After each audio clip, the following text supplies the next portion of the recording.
కుత్బుల్లాపూర్కి పోతేనే పరికి చెరువు అనే ఒక చెరువును చూసినాం. 62 ఎకరాల చెరువు జీర్ణం అయిపోయి 20 ఎకరాలకు వచ్చేసింది. ఎమ్మెల్యే గారి అండతోని కబ్జా చేసినారని అక్కడ చుట్టుపక్కల వాళ్ళందరూ చెప్తున్నారు. ఆ కాలనీలు వాళ్ళ అసోసియేషన్లు అందరూ కూడా ఒక వాట్సాప్ గ్రూప్గా ఫామ్ అయ్యి ఇక ఉన్న కాడికన్నా చెరువును రక్షించుకుందామని చెప్పి జాగృతితో పాటు వాళ్ళందరూ ప్రయత్నం చేస్తున్నాం. మరి అట్లనే ఇక బాచ్పల్లి ఫ్లైఓవర్ పనులు భయంకరమైనటువంటి స్లోగా నత్తనడకన సాగుతున్నాయి. తర్వాత మల్లంపేట అనేటటువంటి ప్లేస్కి పోయినాం. అక్కడైతే ఎంత ఘోరం అంటే టైం చూసి అవసరం లేదు ఎవరికి కూడా. సాయంత్రం 6 అయిందంటే కెమికల్ కంపెనీ వాళ్ళు గ్యాస్ ఇస్తారు అన్నట్టు. ఆ వాసన చూస్తే సాయంత్రం 6 అయిందని అర్థమవుతుంది. ఎంత ఘోరమైన స్మెల్ అంటే అది నిజంగా మరి పొల్యూషన్ కంట్రోల్ బోర్డు అనేది ఏం చేస్తుంది అన్నది అర్థం కాని పరిస్థితి. ఆ మల్లంపేట ప్రజల దుస్థితి మాత్రం పొల్యూషన్ కంట్రోల్ బోర్డు పట్టించుకోవాలని చెప్పి నేను డిమాండ్ చేస్తూ ఉన్నాను. ఆ తర్వాత ఇంతకుముందు నేను చెప్పినట్టు చాలా చోట్ల ఇప్పుడు చర్చి గాగిల్లాపూర్, దుండిగల్ ఈ చోట్ల డబుల్ బెడ్రూమ్ ఇండ్లు ఇచ్చిండ్రు. రాజీవ్ గృహకల్ప అక్కడ జవహర్ నగర్లో కూడా. కానీ ఏమాత్రం ఫెసిలిటీ లేదు. రోడ్ లేదు, డ్రైనేజ్ కనెక్షన్ లేదు, కరెంట్ కనెక్షన్ లేదు. దారుణమైనటువంటి పరిస్థితులు ఉన్నాయి. దాని మీద ప్రభుత్వం ప్రత్యేకించి దృష్టి పెట్టాలని చెప్పి నేను కోరుతా ఉన్నాను. అదేవిధంగా మరి కుత్బుల్లాపూర్లో లింగం చెరువు అని ఉన్నది. ఈ లింగం చెరువులో మొత్తం మల్లారెడ్డి గారి హాస్పిటల్ కాలేజ్ నుండి పోయి వ్యర్థాలన్నీ అందులో కలవడంతో ఈ చెరువు అంతా పాడైపోయిందని చెప్పి అదే చెరువులో మరి చాలా పెద్ద ఎత్తున మల్లారెడ్డి గారు వారికి సంబంధించిన కాలేజెస్ కబ్జా చేసినాయని చెప్పి చెప్తా ఉన్నారు. మరి ఆ విషయాన్ని ప్రభుత్వం గమనించాలి. హైడ్రా వాళ్ళు పర్టికులర్గా చూడాలి. మరి ఏమవుతుంది, ఎందుకు హైడ్రా అటు పోతలేదన్న విషయాన్ని కూడా మేము ప్రశ్నిస్తూ ఉన్నాం. అట్లనే మన జగద్గిరి గుట్టలో మెడికల్ కాలేజ్ మంజూరైందని చెప్పి కుత్బుల్లాపూర్ శాసనసభ్యులు వివేక్ గారు మరి అక్కడ పాలాభిషేకాలు చేసిరు, అన్నీ చేసిరు. కానీ ఇంతవరకు మెడికల్ కాలేజ్ అయితే ఎక్కడ కూడా కనబడ్డ పరిస్థితి లేదు. మరి బస్ డిపో కూడా అదే చేసిరు, అయిపోయిందని కొబ్బరికాయలు కొట్టేసిరు. కానీ బస్ డిపో ఇంతవరకు రానటువంటి పరిస్థితి కనబడుతూ ఉంది. అదేవిధంగా అక్కడి నుండి మేము మేడ్చల్ పోయినాం, మల్లారెడ్డి గారి నియోజకవర్గం. ఇక అక్కడనే చాలా ఇబ్బందులు. ఆ మేడ్చల్ మల్కాజ్గిరిలో రేవంత్ రెడ్డి గారు కూడా ఎంపీగా ఉన్నప్పుడు దమ్మాయిగూడ అని ఒక ఏరియా ఉంటుంది. పెద్ద ఎత్తున నాలా పోతుంటుంది అడికెళ్ళి.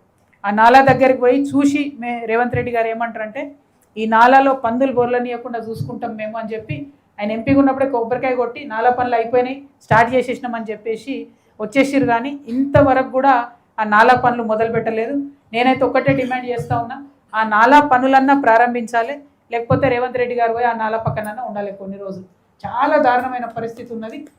దాన్ని మాత్రం మేము సీరియస్గా డిమాండ్ చేస్తున్నాం.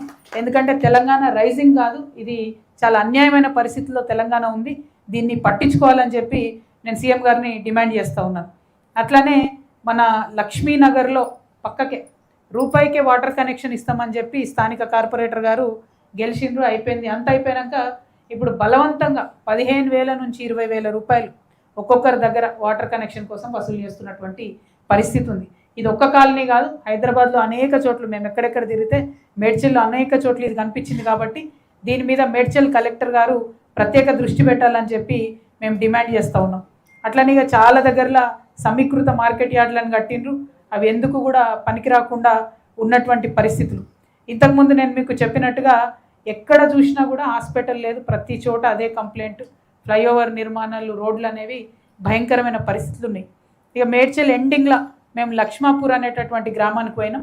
ఈ లక్ష్మాపూర్ అనే గ్రామానికి ప్రత్యేకత ఏంటంటే మూడుచింతలపల్లిలో ధరణిని లాంచ్ చేసే ముందట కేసీఆర్ గారు మధ్యలో లక్ష్మాపూర్లో ఆగి అక్కడ రైతులతో మాట్లాడారు. ఈ లక్ష్మాపూర్ ప్రాబ్లం ఏంటంటే 100 సంవత్సరాల నుంచి కూడా నక్ష లేదు, మ్యాప్ లేదు ఊరికి. కాబట్టి ధరణి వస్తే నక్ష వస్తుంది, నక్ష వస్తే మన ఊరు నక్ష మొత్తం మారిపోతుంది, మన ప్రజలందరి జీవితాలు మారిపోతాయన్న ఉద్దేశంతో ధరణిలోకి దాన్ని ఎక్కించడం జరిగింది. ఎక్కించినాక ఏమైంది, కేసీఆర్ గారు వాళ్ళకి చెప్పింది ఏంది, మీరు ఇంటింటికి పోయి మీరు ప్రతి పొలం పోయి సర్వే చేయండి అని చెప్తే శాటిలైట్లో సర్వే వేసేసి వేసి పడేసిరు మా నక్ష. వేసిన తర్వాత ఇప్పుడు జరిగింది ఏంది, 5 ఎకరాలు రైతుకుంటే 1/2 ఎకరం పడ్డది ఒక రైతుకి, 2 ఎకరాలు ఉంటే 1/4 ఎకరం పడ్డది. అంటే ఈ మొత్తం 10 ఏళ్ళ బీఆర్ఎస్ పాలనలో రైతు బంధు అంతటా వస్తే ఏ ఊరి ప్రేరణగా ధరణి స్టార్ట్ అయిందో అక్కడ మాత్రం రాలేదు రైతు బంధు. అంటే 5,000 రావాల్సిన వాళ్ళకు 400, లేకపోతే 50,000 రావాల్సిన వాళ్ళకు 200 ఆ టైప్లో వచ్చింది తప్పితే ధరణి ఫలితం కానీ రైతు బంధు ఫలితం కానీ లక్ష్మాపూర్ గ్రామస్తులకు రాలేదు. అయితే అక్కడ ధరణి ఫెయిల్ అయిందని చెప్పడానికి రేవంత్ రెడ్డి గారు పోయి అక్కడనే ధరణి మీద స్టార్ట్ చేసిండు క్యాంపెయిన్. కానీ ఆయన సీఎం అయి 2 ఏళ్ళు అయిన తర్వాత కూడా లక్ష్మాపూర్ ప్రజలు పోయి మాకు రెవెన్యూ ఇష్యూ ఉందని మూడుచింతలపల్లిలో చెప్తే అమ్మో లక్ష్మాపురం మేము పుట్టుకోమని పక్కన పడేస్తున్న పరిస్థితి ఉంది. అంటే లక్ష్మాపూర్ని ఇద్దరు చీఫ్ మినిస్టర్లు వాడుకున్నారు తప్పితే ఆ ఊరి ప్రజల సమస్యలు మాత్రం తీరలేదు, ఆ రైతుల సమస్యలు తీరలేదు. లక్ష్మాపూర్ రెవెన్యూ సమస్యల్ని తీర్చాలే, దీనికోసం ప్రత్యేక డ్రైవ్ పెట్టాలని కూడా మేడ్చల్ జిల్లా కలెక్టర్ గారిని నేను కోరుతా ఉన్నాను. అదేవిధంగా కండ్లకోయలో ఐటీ కారిడార్ కడతామన్నారు, ఐటీ పార్క్ కడతామన్నారు, అది కట్టకుండానే బంద్ చేసినటువంటి పరిస్థితి. ఇక అవన్నీ అయిపోతే ఇక్కడ మేము కూకట్పల్లికి వచ్చినాం. ఇవాళ కూకట్పల్లిలో ఏంది పరిస్థితి అని అంటే వచ్చుడే మీ దగ్గర కూకట్పల్లి వై జంక్షన్ చాలా పాపులర్. ఆ వై జంక్షన్ దగ్గర మేము ఫస్ట్ ఆగినాం. అక్కడ ఏంది పరిస్థితి అంటే ఈ మొత్తం కూకట్పల్లిలో 2000 కోట్ల భూములు ఇప్పటివరకే గవర్నమెంట్ అమ్ముకున్నది. కానీ ఒక్కటంటే ఒక్క రూపాయి కూడా కూకట్పల్లి నియోజకవర్గ అభివృద్ధికి మాత్రం ఇవ్వలేదు గవర్నమెంట్. అందులో పర్టికులర్గా ఏంది, ఈ వై జంక్షన్ దగ్గర ఒక 15 ఎకరాల ల్యాండ్ ఉన్నది. సర్వే నంబరు 121 నుంచి 141 వరకు, అట్లనే 146, 47, 151 నుంచి 157 వరకు ఈ సర్వే నంబర్స్ అన్ని కలిపితే ఒక 15 ఎకరాల భూమి ఉంటుంది. దీన్ని వేలం వేద్దామని 2 సార్లు ప్రయత్నం చేస్తే దానికి ఏం రెస్పాన్స్ రాలేదు. కానీ అక్కడ స్థానికులు, కూకట్పల్లి స్థానికులు కోరేది ఏంటంటే ఖచ్చితంగా ఇక్కడ కనీసం ఒక స్టేడియం కట్టండి. మొత్తం ఏషియాలో అతిపెద్ద హౌసింగ్ బోర్డు ఉన్నటువంటి కూకట్పల్లిలో పిల్లలు ఆడుకోవడానికి కానీ, పార్క్ కానీ, రిక్రియేషన్ కానీ లేనటువంటి పరిస్థితి ఉంది.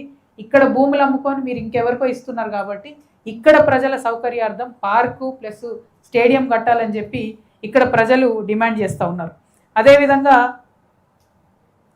కూకట్పల్లి మెట్రో మాల్ వెనకాల బిఆర్ అంబేద్కర్ పార్క్ వద్ద సర్వే నంబర్ 155లో దాయార్గూడకు చెందిన ఎస్సీలు గుడిసెలు వేసుకొని జీవనం సాగిస్తుండే. వాళ్ళని 1984 నుంచి కూడా ఉన్నారు. కానీ హైడ్రా వాళ్ళు వచ్చి సడన్గా వాళ్ళని బీకేసి ఫెన్సింగ్లు వేసేసారు. ఎందుకు వేసారు అంటే చెప్పరు. ఎందుకంటే పేదవాళ్ళు కాబట్టి, దళితులు కాబట్టి పీక్ అవతల పడేస్తారు, కానీ మిగతా వాళ్ళలాగా ముట్టుకోరు. ఇదే కూకట్పల్లిలో నేను ఇంకొక ఎగ్జాంపుల్ చెప్తాను మీకు. రంగదాముని చెరువు కట్ట అని ఒకటి ఉంది. ఆ రంగదాముని చెరువు కట్టను తొలిచి ఒక కంపెనీ, మకుటా తరంగట ఒక కంపెనీ, ఓ పెద్ద రియల్ ఎస్టేట్ వెంచర్ వేసారు. ఒక్కొక్క ఫ్లాట్ 2 నుంచి 3 కోట్లకు అమ్ముకుంటారు. దాన్ని మాత్రం హైదరాబాద్ చూడరు అసలు. దాని దిక్కు మాత్రం హైదరాబాద్ పోనేవారు. ఎందుకంటే దాని వెనుక పెద్ద పెద్ద పేర్లు ఉన్నాయి. ఇక పేర్లు చెప్తే నన్ను బదనాం చేస్తారు, మళ్ళీ వీళ్ళ పేరు చెప్పింది వాళ్ళ పేరు చెప్పింది అని. కానీ ఆ పేర్లు మకుటా తరంగ అనేది కంపెనీ పేర్లు మీరు తెలుసుకోండి. వాళ్ళని మాత్రం ముట్టుకుంటలేరు. నేను ఆ కంపెనీ ఫోటోతో సహా, వెంచర్ ఫోటోతో సహా హైడ్రా కంప్లైంట్ చేస్తాను. హైడ్రా యాక్షన్ తీసుకోకపోతే ఖచ్చితంగా హైడ్రా పెద్దవాళ్ళని ప్రొటెక్ట్ చేస్తుంది అని అనుకోవాల్సి వస్తుంది. ఎందుకంటే లిటరలీ ఆ తూముని తొలిచి రిటర్నింగ్ వాల్ కట్టి అందులోకి వెళ్ళి వెంచర్ వేసి ఎంత ధైర్యం ఉండాలి వెంచర్ వేయడానికి, చెరువును అట్లా తీసుకోవడానికి. సో డెఫినెట్గా దీని మీద హైడ్రా చర్యలు తీసుకోవాలని చెప్పి నేను కోరుతా ఉన్నాను.